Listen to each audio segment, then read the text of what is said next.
3 വർഷമായി രാമായണത്തെക്കുറിച്ച് ഒരു പുസ്തകം എഴുതാൻ വേണ്ടി ഇരുന്നിട്ട് എഴുതിക്കൊണ്ടിരിക്കുമ്പോൾ ഓരോ തവണ വായിക്കുമ്പോഴും ഓരോന്ന് പുതിയൊന്ന് കടന്നു വരിക. എഴുതി തീരുന്നില്ല. ഇക്കൊല്ലെങ്കിലും കൊടുക്കണം, പ്രിന്റിങ്ങിന് കൊടുക്കണം എന്ന് പുസ്തകശാലക്കാരിങ്ങനെ പറഞ്ഞുകൊണ്ടിരിക്കുക. കാരണം ഞാനത് വിദ്യാർത്ഥിയാണ്.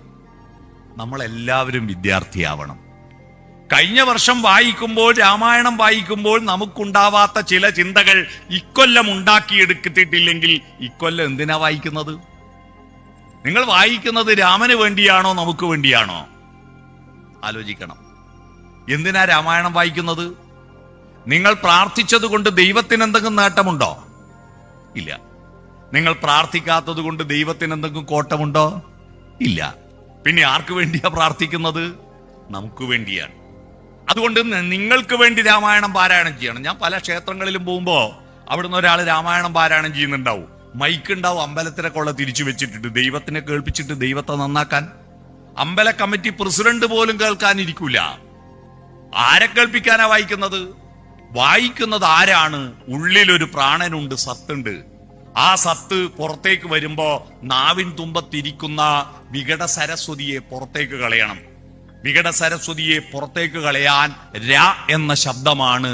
രാ എന്ന് പറഞ്ഞാൽ ഇരുട്ടാണല്ലോ. ഇരുട്ടെന്ന ശബ്ദം, അതിനെ പുറത്തേക്ക് കളയാൻ ഹ എന്ന ശബ്ദം ഇങ്ങ് പുറത്തേക്ക് വരണം. മഹാപ്രാണമാണോ ഹ?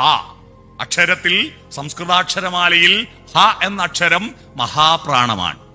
ആ മഹാപ്രാണം പുറത്തേക്ക് വരുമ്പോ നാവിൻ തുമ്പത്തിരിക്കുന്ന ജ്യേഷ്ഠയെ പുറത്തേക്ക് തള്ളി മാറ്റണം. ഹി ഹ വന്നിട്ട് അതാണ് ഹരേ എന്ന് പറയുന്നത്. മനസ്സിലായോ?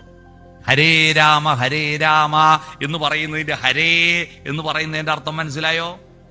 നമ്മുടെ ഉള്ളിലുള്ള സത്വശക്തി കൊണ്ട്, ആത്മശക്തി കൊണ്ട് ബാഹ്യമായിരിക്കുന്ന അന്ധകാരത്തെ പുറത്തേക്ക് തള്ളണം. ആത്മീയ ശക്തി കൊണ്ട് അന്ധകാരത്തെ പുറത്തേക്ക് കളയണം. അതാ ഹരേ. ഇനി ശ്രീരാമ രാമ രാമ എല്ലാ ദിവസവും പാരായണം ചെയ്യുമ്പോ തുടങ്ങുമ്പോ ശ്രീരാമ രാമ രാമ. എന്തിനാ അത് പാടുന്നത്? ശ്രീരാമന് സന്തോഷം ഉണ്ടാക്കിയിട്ട് എനിക്കെന്തെങ്കിലും വരം കിട്ടുമെന്ന് വിചാരിച്ചിട്ടാണോ? അല്ല. അവിടെയാണ് എന്താണ് കർക്കിടകവും രാമായണവും തമ്മിലുള്ള ബന്ധം എന്ന് നമ്മൾ മനസ്സിലാക്കേണ്ടത്. കർക്കിടക മാസത്തിലെ രാമായണം വായിക്കാൻ പാടുള്ളൂ എന്നൊന്നും ആരും പറഞ്ഞിട്ടില്ല. പിന്നെ എന്തിനാണ് കർക്കിടകത്തിൽ രാമായണം വായിക്കുന്നത്? 2 കാരണങ്ങളാണ് അതിനുള്ളത്. ഒന്ന്, കർക്കിടകം രാശിയിലെ പുണർദം നക്ഷത്രത്തിലാണ് ശ്രീരാമൻ ജനിച്ചതെന്നാ പറയുന്നത്. കർക്കിടക മാസത്തിലാന്നല്ലേ. മാസം വേറെ, രാശി വേറെയാണ് കേട്ടോ. കർക്കിടകം രാശിയിൽ പുണർദം നക്ഷത്രത്തിലാണ് ശ്രീരാമൻ ജനിച്ചത്. ഒന്നത്.